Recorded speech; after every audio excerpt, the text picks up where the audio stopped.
पिछले भाग में हम सबने देखा त्रिदेव का सन्यासी का रूप धारण कर भिक्षा लेने हेतु महासती अनसुईया के द्वार आना, भोजन ग्रहण करने से पहले महासती अनसुईया के समक्ष निर्वाण भिक्षा देने का प्रस्ताव रखना। हम भोजन तभी करेंगे देवी जब आप हमें निर्वाण भिक्षा देंगे, जब आप हमें निर्वाण भिक्षा देंगे।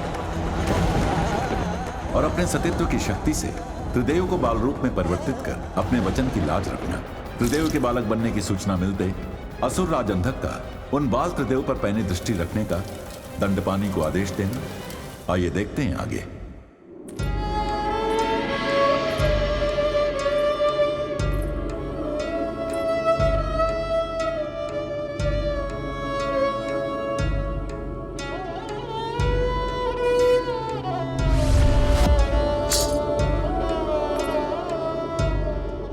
प्रणाम माताओं।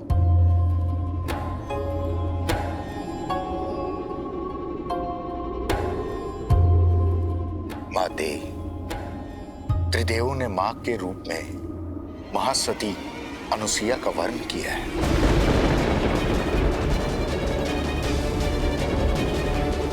प्रभु अब कभी लौट कर नहीं आएंगे।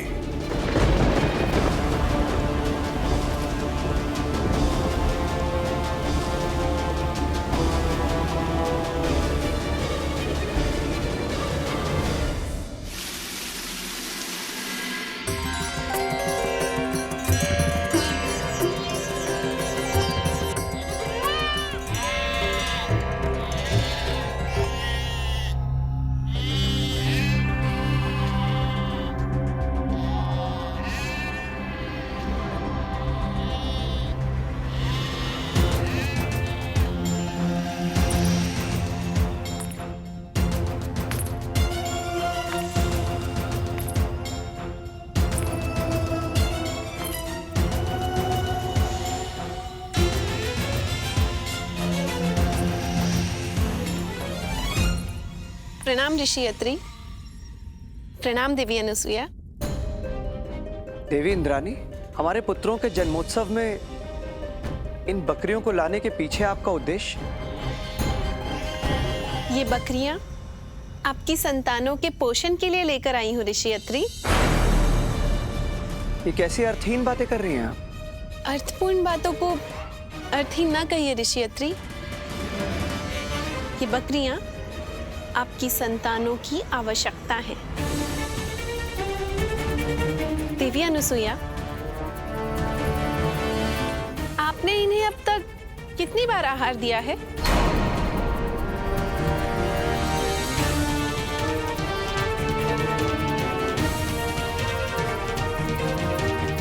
आपने बताया नहीं।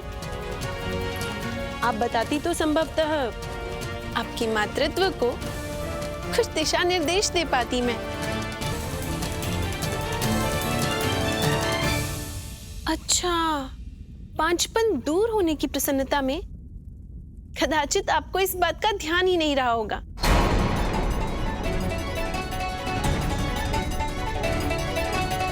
ऐसे एक माता को ये सब स्मरण दिलाने की आवश्यकता नहीं पड़ती, क्योंकि माता बनते ही स्त्री को स्वतः ही सब कुछ आ जाता है। दूध, वात्सल्य, सब कुछ, क्योंकि वो 9 माह तक शिशु को अपने गर्भ में रखती है। परंतु दुर्भाग्यवश देवी अनुसुईया के साथ तो ऐसा कुछ हुआ ही नहीं। तो फिर कैसे उनमें माता के सारे लक्षण आएंगे और कहां से उन्हें अपनी संतानों की आवश्यकता समझ आएगी? तभी तो इन्होंने अब तक अपने शिशुओं को आहार भी नहीं दिया है। देवी अनुसुईया, अब स्वीकार कर लीजिए अपनी अयोग्यता और मुक्त कर दीजिए त्रिदेवों को। इसी में सबकी भलाई है, त्रिदेवों की भी और पूरे संसार की भी।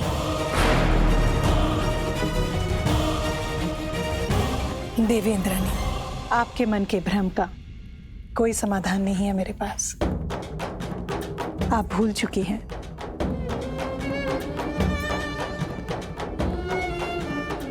जिस क्षण ये मेरे पुत्र के रूप में आए, उसी क्षण मातृत्व की पूर्णता ने मुझे स्वीकार लिया। मेरे पुत्र संकट और संघर्ष का जीवन नहीं, स्वस्थ जीवन जिएंगे।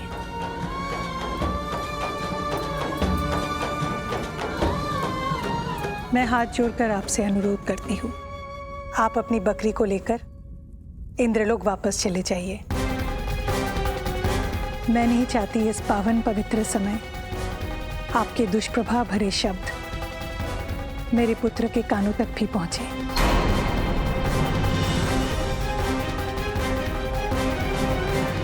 इस अपमान का मूल्य आपको चुकाना पड़ेगा देवी अनुसुईया। अब ये इंद्राणी आपको आपके इंद्रदेव से अलग करने का हर संभव प्रयास करेगी।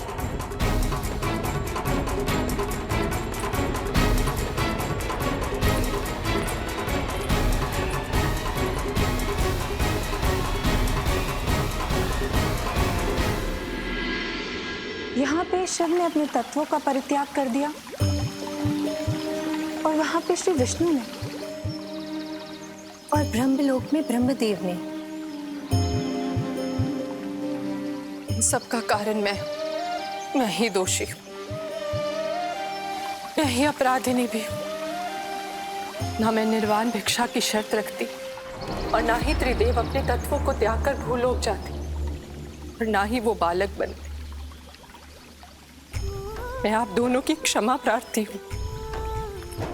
नहीं बहन पार्वती, इस परिस्थिति के लिए केवल तुम उत्तरदायी नहीं हो, हम भी हैं। हाँ बहन, हम तीनों दोषी हैं, अकेली तुम ही नहीं हो। हमें अधीरता छोड़कर धैर्यपूर्वक उनकी प्रतीक्षा करनी चाहिए। मेरे विचार में प्रतीक्षा से उत्तम होगी पहल। तात्पर्य? हम तीनों को सती अनुसुईया के आश्रम चलकर अपने पतियों को लाने की पहल करनी चाहिए। यदि लोहे के चने पकाने के समान पुनः हमारा अपमान कर दिया तो?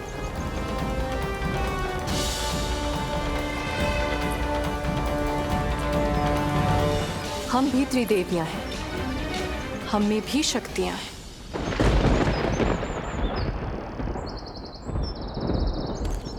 अच्छा हुआ मैं ध्यान करने के लिए इस तरफ आ गया और तीनों माताओं के मन की बात से अवगत हो गया। अब मुझे सावधान रहना होगा ताकि इन्हें पता न चले कि इस सारे खेल की रचना मैंने की है। अन्यथा मैं इन तीनों देवियों के क्रोध का आखेट बन जाऊंगा। मुझे इनके क्रोध से बचने का कोई उपाय ढूंढना होगा।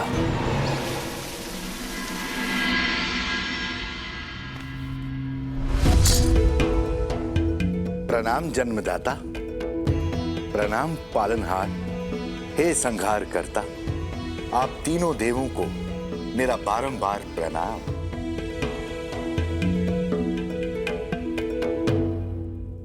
प्रणाम माता। प्रसन्न रहिए। अब मेरे पुत्र त्रिदेव के बहाने आपका भी दर्शन प्राप्त होता रहेगा मुनिवर। मेरे ऐसे भाग्य कहाँ माता जो मैं बाल त्रिदेवों के दर्शन बार बार कर पाऊं। आज अंतिम दर्शन है।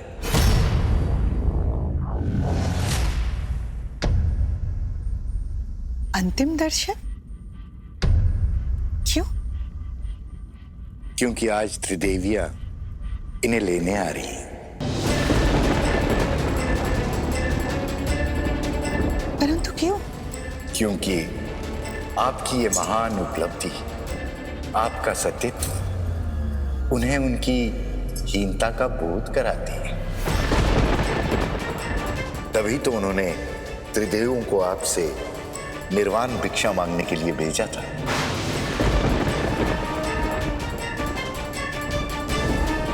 जब उसमें सफल नहीं हो पाई तो अब स्वयं आ रही है आपसे त्रिदेवों को बाल रूप में पालने का सुख छीनने के लिए।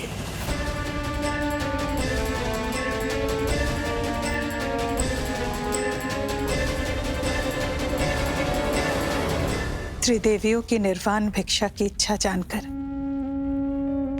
एक बात पुनः सिद्ध हो गई। इस संसार में कुछ भी अकारण घटित नहीं होता।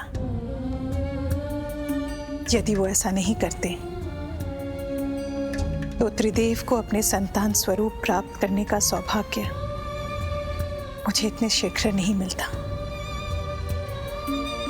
मैं आभारी हूं उनकी। वो जब चाहे अपने पतियों को यहां से लेकर जा सकती है। आप बहुत उदार है माता, आज्ञा दीजिए।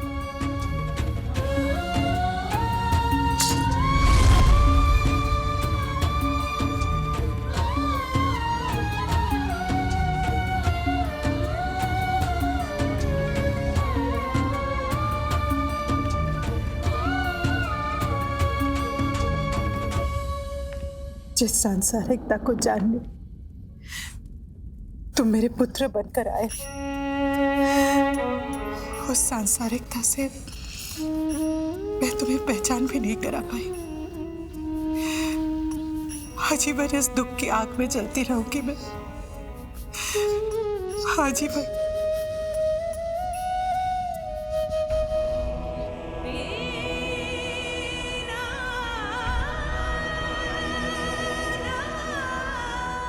देवी,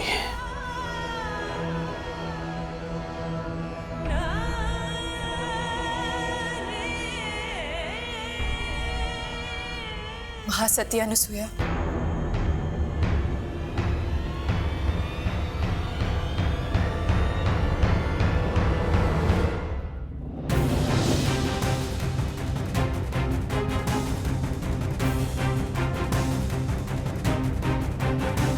स्वागत है आपका।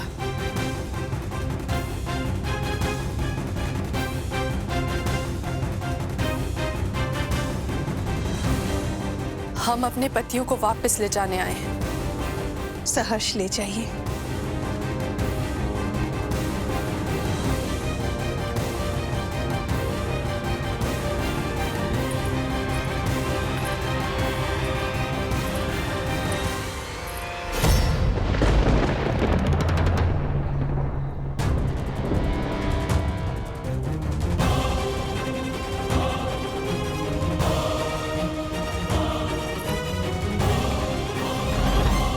त्रिदेव तो एक समान है।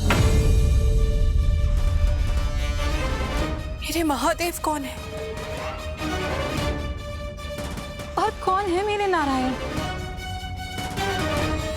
और मेरे ब्रह्मदेव कौन है? पहचानना कठिन हो रहा है। पहचान बताइए।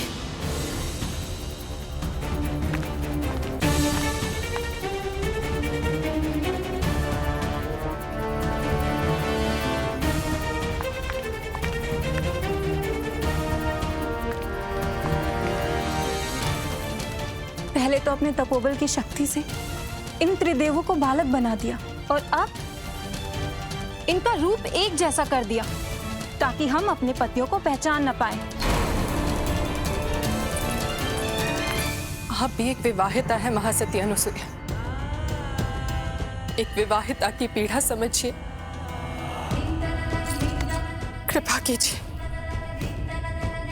मुझे मेरे महादेव लौटा दीजिए।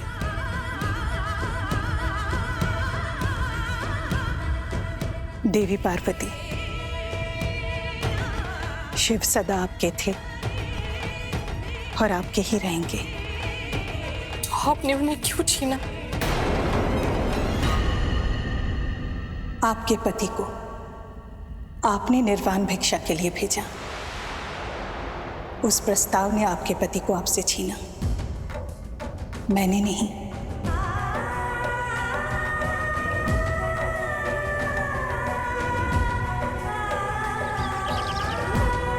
परंतु निर्वाण भिक्षा का कारण आप हैं।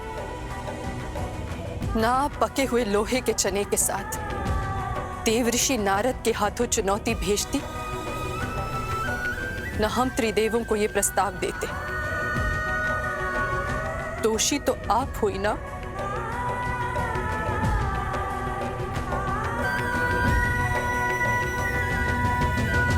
एक भयभीत मां को तो सारा संसार दोष देता है। यदि ऐसा है तो हमारे पतियों को स्वयं अपने हाथों से हमें सौंप दीजिए।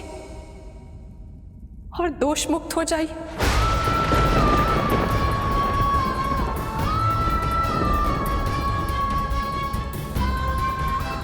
एक माँ से माँ का हृदय मांग रही है आप। एक माँ से एक विवाहिता अपना सुहाग मांग रही है।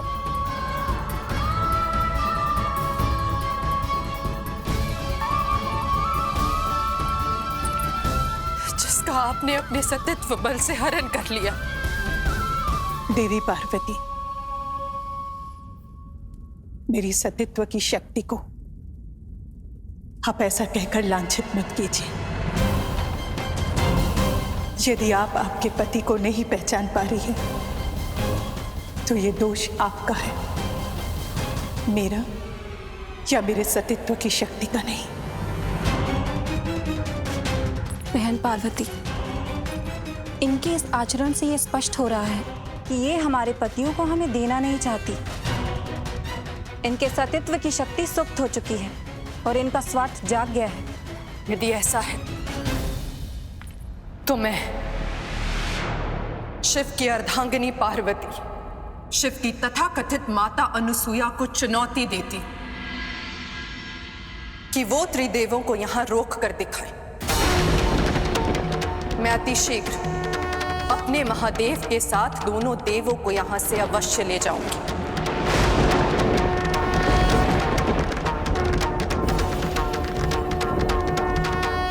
महासती अनुसुईया, ध्यान रहे, यदि आप त्रिदेवों की मां हैं, तो मैं भी शिव की शक्ति हूं, जिसके बिना आज स्वयं शिव भी अपूर्ण है और उनकी अपूर्णता का उत्तरदायित्व अब आप पर है।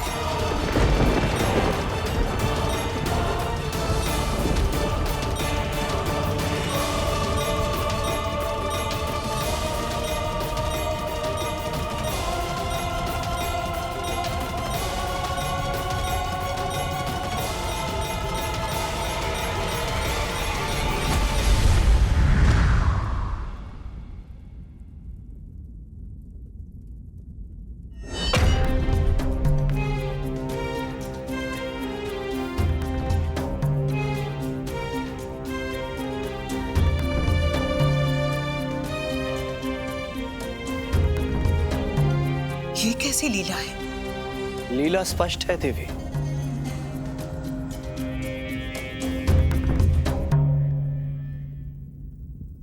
त्रिदेव स्वयं यहां रहना चाहते हैं। आपके मातृत्व को पाना चाहते हैं। क्या ये सत्य है? निसंदेह देवी अनुसुईया।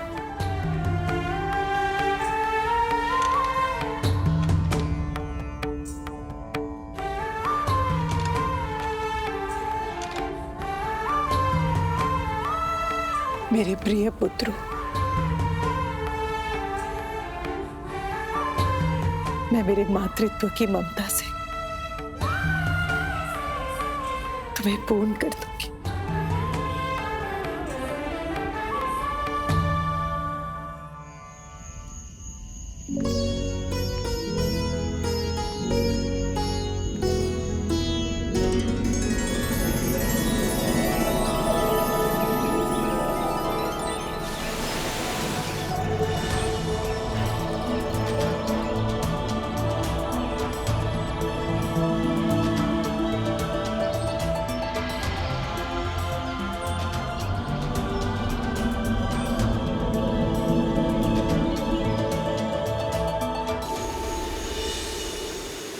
देव,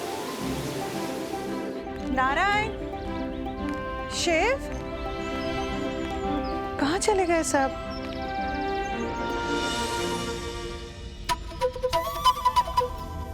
माँ, मैं यहाँ हूँ।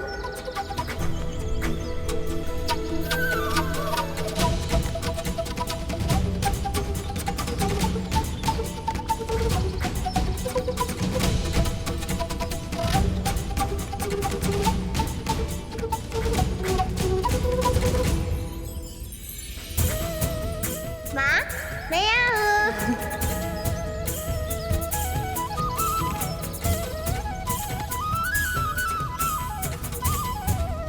शिव कहाँ है? शिव, शिव कहाँ चला गया?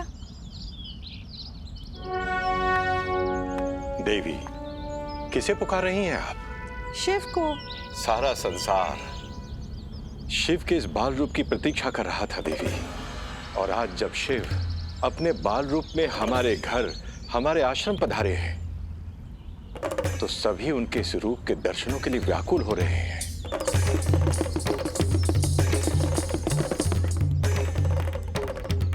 परंतु मेरा शिव है कहाँ ऋषिवर? वहीं जहां पहली बार आपने शिव की माता बनने का स्वप्न देखा था।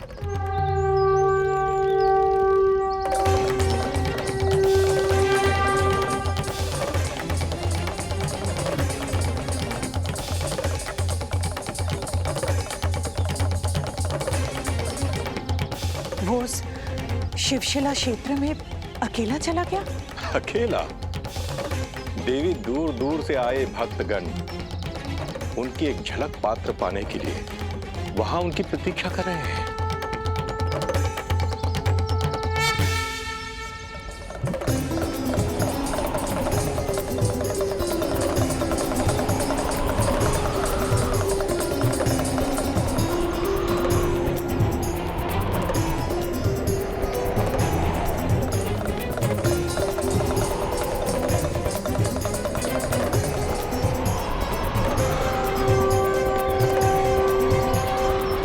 देवी, अब इतनी भी शीघ्रता की कोई आवश्यकता नहीं है। ऋषिवर, आपने बताया क्यों नहीं कि वो अकेला चला गया है? बताता तो तब जब मुझे स्वयं कुछ पता होता। और जो संपूर्ण ब्रह्मांड को चलायमान रखते हो, उन्हें रोक भी कोई कैसे सकता है?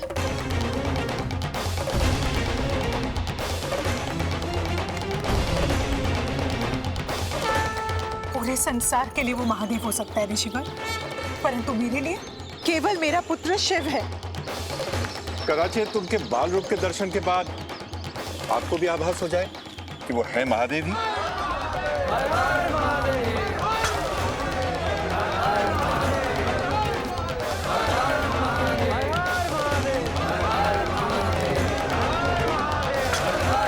यदि ऐसा है ना, तो आज मैं पूछूंगी उससे कि उसके जीवन में मेरा अस्तित्व क्या है। क्या मैं मात्र एक शिव भक्त महासती अनुसुईया, या वो माँ हूँ जिसके घर जन्म लेकर उन्होंने अपना बाल रूप प्रकट किया है?